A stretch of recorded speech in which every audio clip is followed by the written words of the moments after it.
नमस्कार दोस्तों, मेरे channel Alfaza diary by Deepa Soni में आपका स्वागत है। आज मैं आपके लिए जयशंकर प्रसाद जी द्वारा लिखी कहानी भिखारन लेकर आई हूँ। तो चलिए सुनते हैं। जानवी अपने बालों के कंबल में ठिठुरकर सो रही थी। शीत कुहासा बनकर प्रत्यक्ष हो रहा था।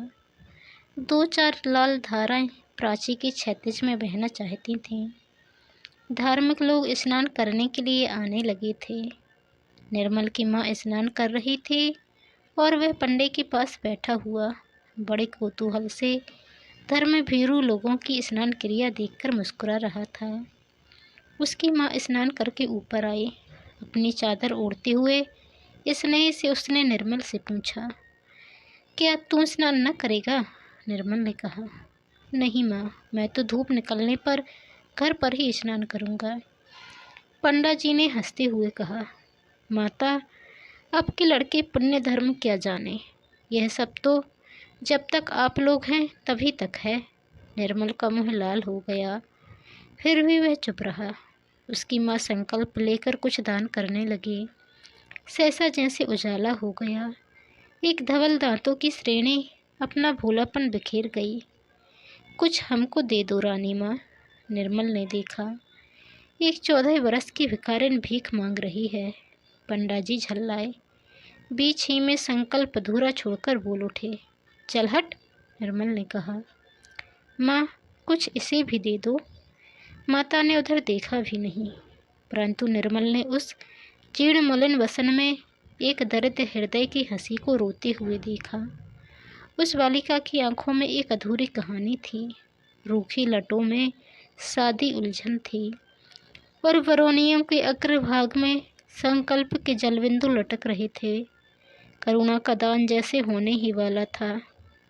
धर्मपरायण निर्मल की माँ स्नान करके निर्मल के साथ चली। भिखारिन को अभी आशा थी, वह भी उन लोगों के साथ चली। निर्मल एक भावुक युवक था। उसने पूछा, तुम भीख क्यों मांगती हो? भिखारिन की पोटली के चावल फटे कपड़े के छिद्र से गिर रहे थे। उन्हें संभालते हुए उसने कहा, बाबूजी, पेट के लिए। निर्मल ने कहा, नौकरी क्यों नहीं करती माँ? माँ, इसे अपने यहाँ रख क्यों नहीं लेती हो? धनिया तो प्राय आती भी नहीं। माता ने गंभीरता से कहा, रख लो। कौन जाती है, कैसी है, जाना ना सुना, बस रख लो। निर्मल ने कहा, माँ, दरिद्रों की तो एक ही जाति होती है। माँ झल्ला उठी और भिखारन लौट चली। निर्मल ने देखा, जैसे उमड़ी हुई मेघमाला बिना बरसे हुए लौट गई। उसका जी कचोट उठा। व्यवस्था माता के साथ चला गया। सुनेरी निर्धन के धनराम सुनेरी। भैरवी की स्वर पवन में आंदोलन कर रहे थे। धूप गंगा के वक्ष पर उजली होकर नाच रही थी। भिखारिन पत्थर की सीढ़ियों पर सूर्य की ओर मुँह किए गुनगुना रही थी। निर्मल आज अपनी भाभी के संग स्नान करने के लिए आया है। गोद में अपने 4 वर्ष के भतीजे को लिए वह भी सीढ़ियों से उतरा।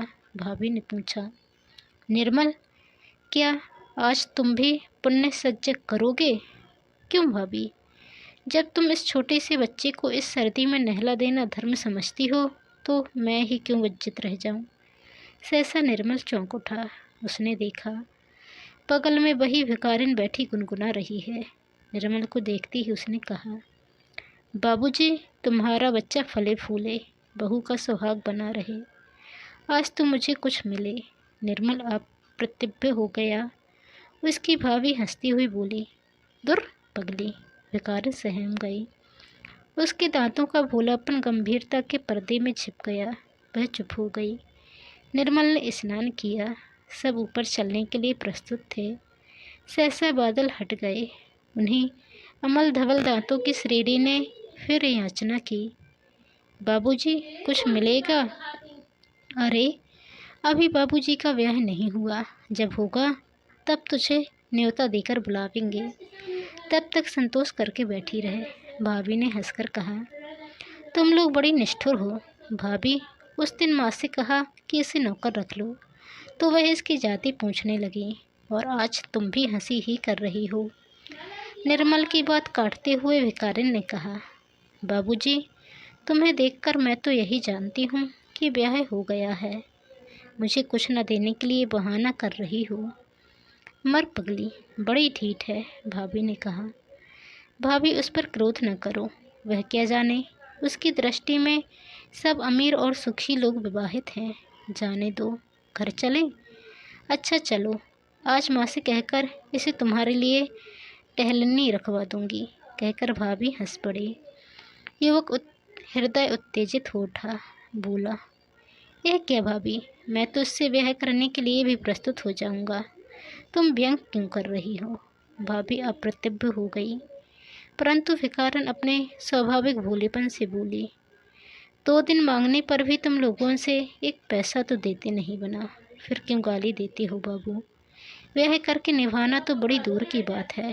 भिखारन भारी मुँह किए लौट चली। बालक रामू अपनी चालाकी में लगा था।